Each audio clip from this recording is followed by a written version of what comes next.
Hola, bienvenido.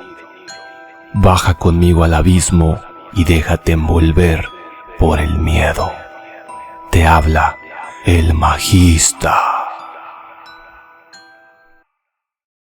Estaban en círculo en torno al señor Bermutier, juez de instrucción que daba su opinión sobre el misterioso suceso de Saint Cloud. Desde hacía un mes, aquel inexplicable crimen conmovía a París. Nadie entendía nada del asunto. El señor Bermutier, de pie de espaldas a la chimenea, hablaba, reunía las pruebas, discutía las distintas opiniones, pero no llegaba a ninguna conclusión. Varias mujeres se habían levantado para acercarse y permanecían de pie, con los ojos clavados en la boca afeitada del magistrado, de donde salían las graves palabras. Se estremecían, vibraban, crispadas por su miedo curioso, por la ansiosa e insaciable necesidad de espanto que atormentaba su alma. Las torturaba como el hambre. Una de ellas, más pálida que las demás, dijo durante un silencio: «Es horrible, esto roza lo sobrenatural, nunca se sabrá nada». El magistrado se dio la vuelta hacia ella. «Sí, señora, es probable que no se sepa nunca nada. En cuanto a la palabra sobrenatural que acaba de emplear, no tiene nada que ver con esto. Estamos ante un crimen muy hábilmente concebido, muy hábilmente ejecutado, tan bien envuelto en misterio que no podemos despejarle de las circunstancias impenetrables que lo rodean.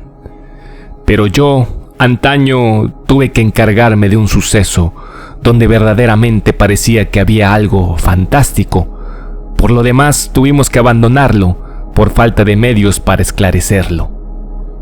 Varias mujeres dijeron a la vez, tan deprisa que sus voces no fueron sino una: «Oh, cuéntelo».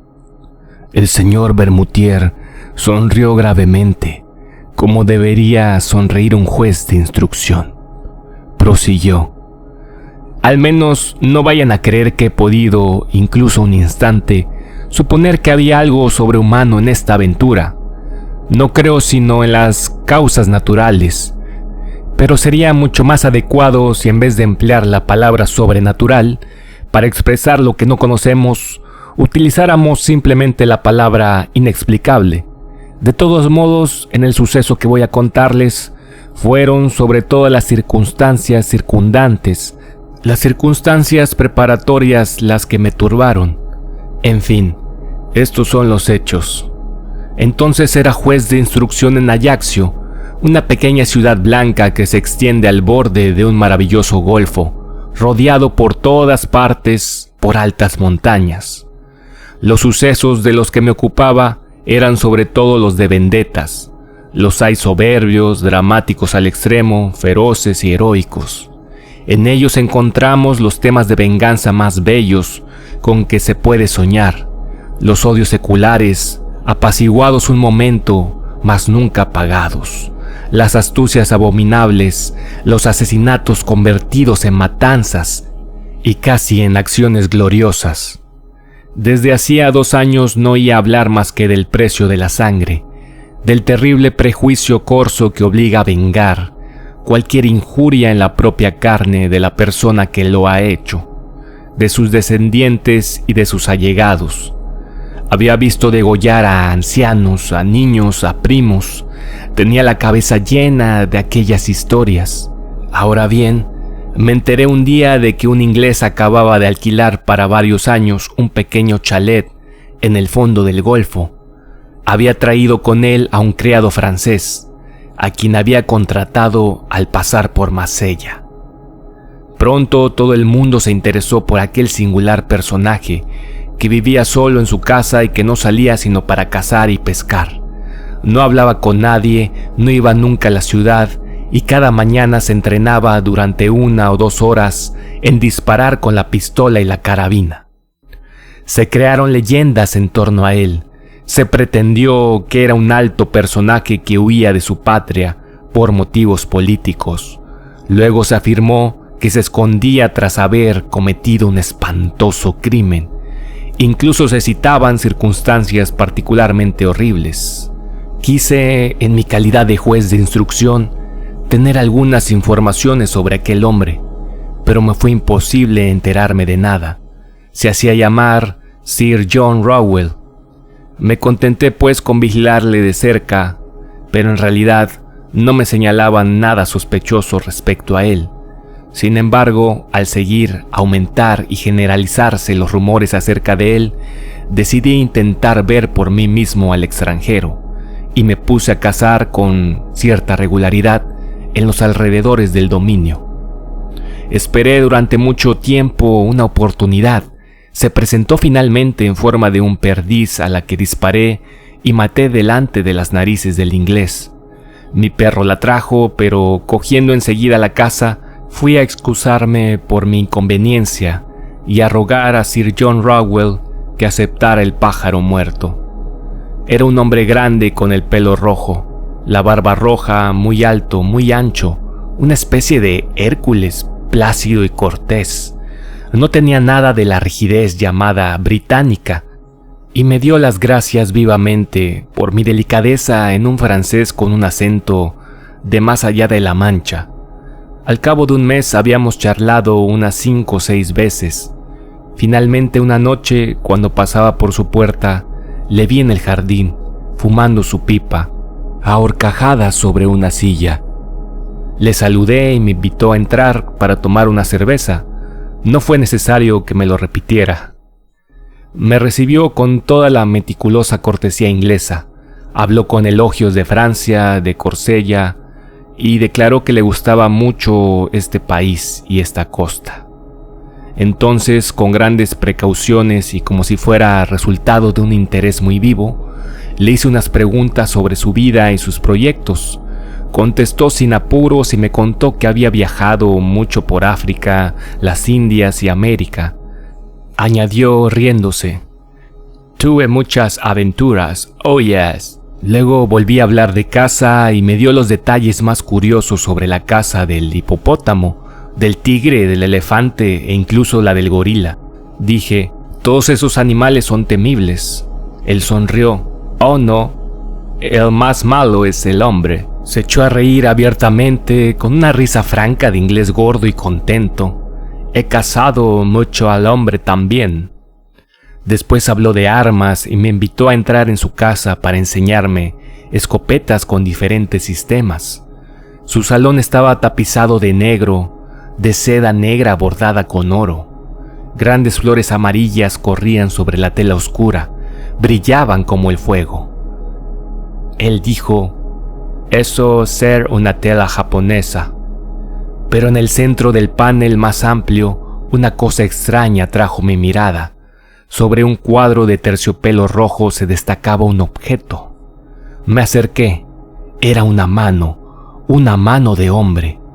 No una mano de esqueleto blanca y limpia, sino una mano negra, reseca, con uñas amarillas, los músculos al descubierto y rastros de sangre vieja, sangre semejante a roña, sobre los huesos cortados de un golpe, como de un hachazo, hacia la mitad del antebrazo. Alrededor de la muñeca, una enorme cadena de hierro, remachada, soldada a aquel miembro desasiado, la sujetaba a la pared con una argolla bastante fuerte, como para llevar atado a un elefante. Pregunté: "¿Qué es esto?". El inglés contestó tranquilamente: "Era mi mejor enemigo de mí. Era de América. Ello había sido cortado con el sable y arrancado la piel con una piedra cortante y secado al sol durante 8 días. Ah, muy buena para mí esta". Toqué aquel despojo humano que debía de haber pertenecido a un coloso. Los dedos, desmesuradamente largos, estaban atados por enormes tendones que sujetaban tiras de piel a trozos. Era horroroso ver esa mano despellejada de esa manera. Recordaba inevitablemente alguna venganza de salvaje. Dije: "Ese hombre debía de ser muy fuerte".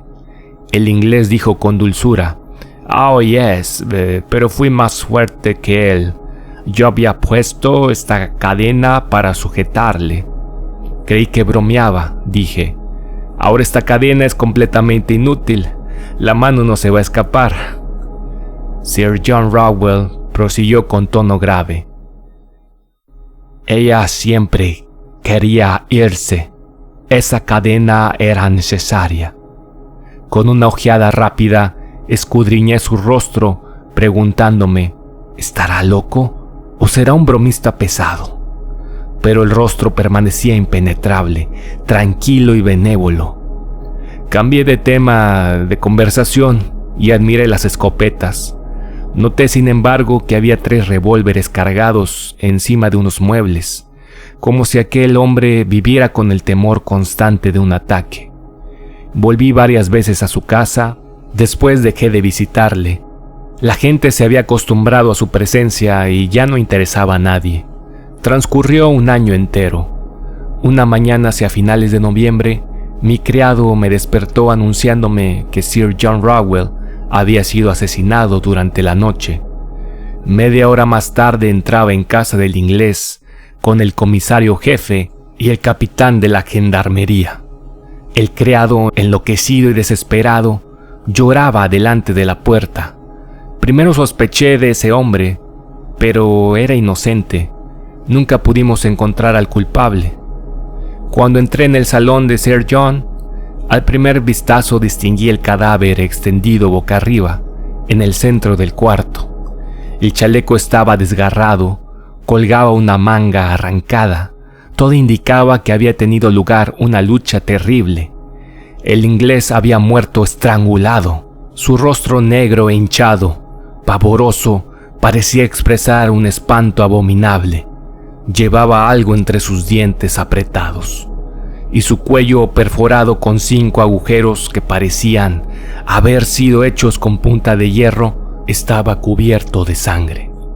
Un médico se unió a nosotros, examinó durante mucho tiempo las huellas de dedos en la carne y dijo estas extrañas palabras: parece que le ha estrangulado un esqueleto.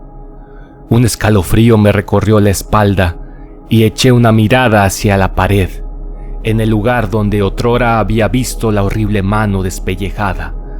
Ya no estaba allí. La cadena, quebrada, colgaba. Entonces me incliné hacia el muerto y encontré en su boca crispada uno de los dedos de la desaparecida mano, cortada o más bien cerrada por los dientes justo en la segunda falange. Luego se procedió a las comprobaciones. No se descubrió nada. Ninguna puerta había sido forzada, ni ninguna ventana, ni ningún mueble. Los 2 perros de guardia no se habían despertado. Esta es, en pocas palabras, la declaración del criado. Desde hacía un mes su amo parecía estar agitado. Había recibido muchas cartas que había quemado a medida que iban llegando, a menudo preso de una ira que parecía demencial. Cogiendo una fusta, había golpeado con furor aquella mano reseca, lacrada en la pared, y que había desaparecido, no se sabe cómo, en la misma hora del crimen. Se acostaba muy tarde y se encerraba cuidadosamente. Siempre tenía armas al alcance de la mano. A menudo, por la noche, hablaba en voz alta, como si discutiera con alguien. Aquella noche daba la casualidad de que no había hecho ningún ruido, y hasta que no fue a abrir las ventanas el criado, no había encontrado a Sir John asesinado. No sospechaba de nadie. Comuniqué lo que sabía del muerto a los magistrados y a los funcionarios de la fuerza pública, y se llevó a cabo en toda la isla una investigación minuciosa. No se descubrió nada. Ahora bien, 3 meses después del crimen, una noche tuve una pesadilla horrorosa. Me pareció que veía la mano, la horrible mano, correr como un escorpión o como una araña a lo largo de mis cortinas y de mis paredes. 3 veces me desperté, 3 veces me volví a dormir, 3 veces volví a ver el odioso despojo galopando alrededor de mi habitación y moviéndome los dedos como si fueran patas. Al día siguiente me la trajeron. La habían encontrado en el cementerio, sobre la tumba de Sir John Rowell.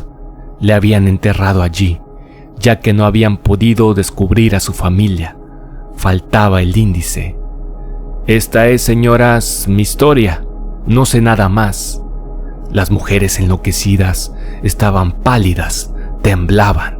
Una de ellas exclamó: «Pero esto no es un desenlace ni una explicación. No vamos a poder dormir si no nos dice lo que según usted ocurrió».